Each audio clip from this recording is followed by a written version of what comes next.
Hey guys, it's Jake from Aussie Reptiles here. Today I'm doing a video on this guy, and some new additions that will soon be coming to the reptile family here. So what we're going to do is I'm just going to get some food items out for the guy in this enclosure here. You guys have seen him, but not in actually a fair while. It's been a fair bit of time. The one in the top row you haven't seen, and the two we're picking up later today obviously haven't seen either, but I don't know if you can see him here. His name was originally Raptor, but considering there's soon going to be 4 of them, I thought about changing them to the 4 Raptors from Jurassic World, so Blue, Charlie, Delta and Echo. The keys are in my pocket.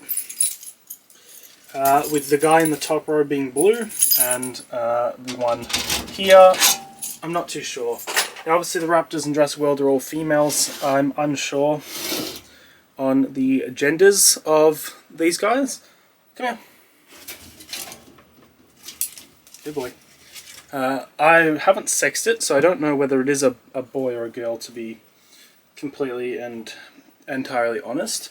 What I'll do is before we feed him this one, I'll grab you guys and actually bring you a little bit closer so you can actually see what's going on. So, good old boy here. He's usually pretty good with how he acts. He's a little bit food responsive, which is, I mean, normal. He's a lace monitor. Lace monitors are like that.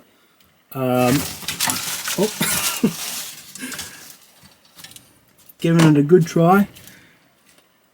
There we go. So again, enclosure is super simple at the moment, but that's how it's going to be for a bit. So Raptor, we'll continue calling for now. In fact, I might even keep him at Raptor. He was originally in something a little bit bigger, which you guys never actually got to see.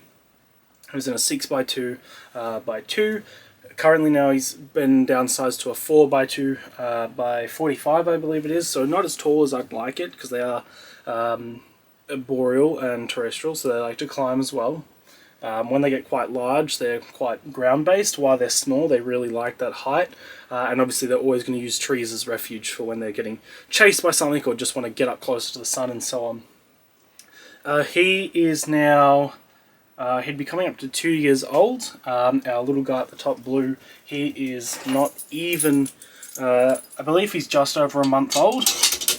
And then the two we're picking up later today, again, just coming up to a month old now.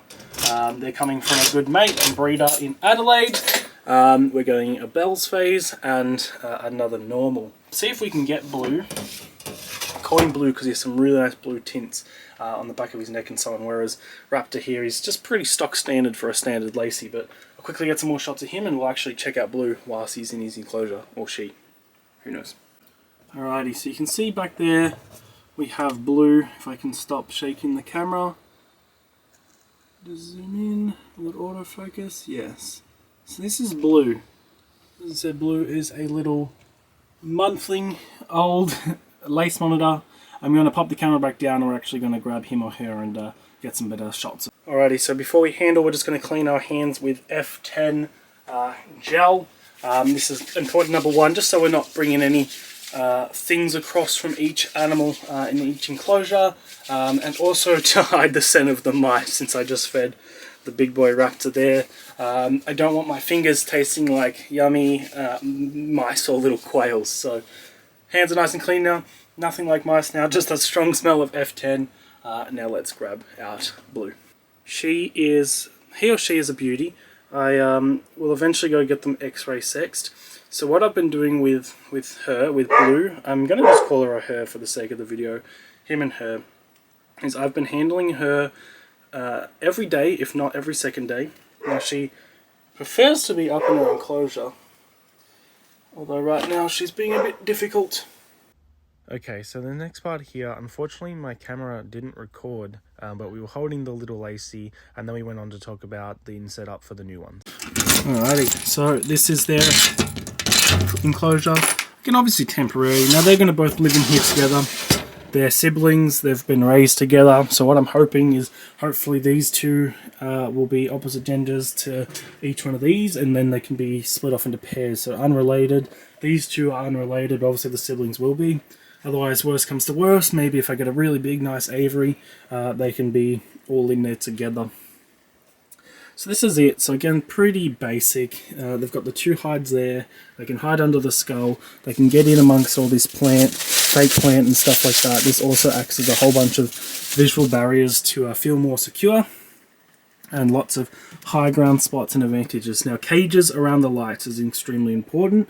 That will stop them from getting on there and burning themselves. So obviously this is still quite warm. Pretty warm to touch, but not to the point where I'm screaming and having to remove my hand. In terms of the gradients in there currently, now I've only just recently turned the lights on. It's 21 at that end, and right on the hide is 35, and on the log is 40. So it's a good 35 to 40 degree hot spot. Again, that light's only just turned on, so we'll probably get a bit warmer than that.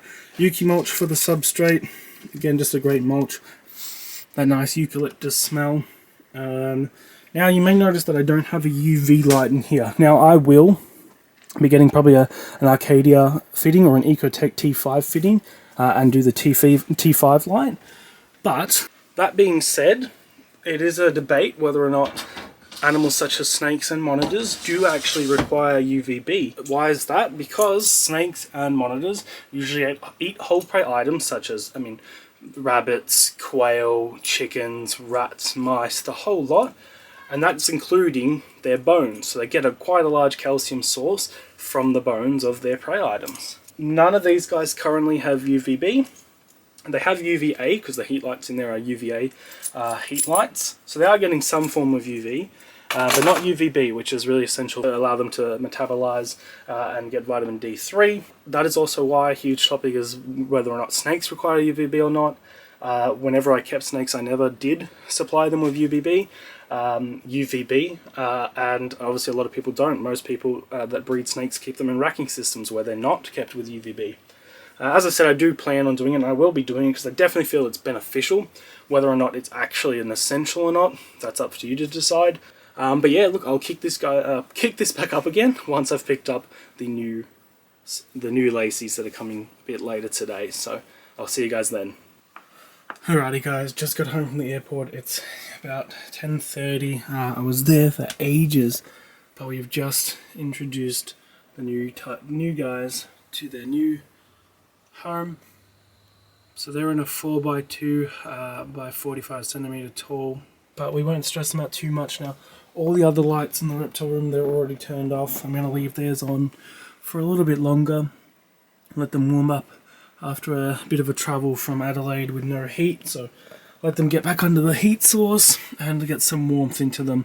And from tomorrow onwards, we'll start to interact with them. I'll offer them a meal towards the end of tomorrow after they've had a whole day under the heat.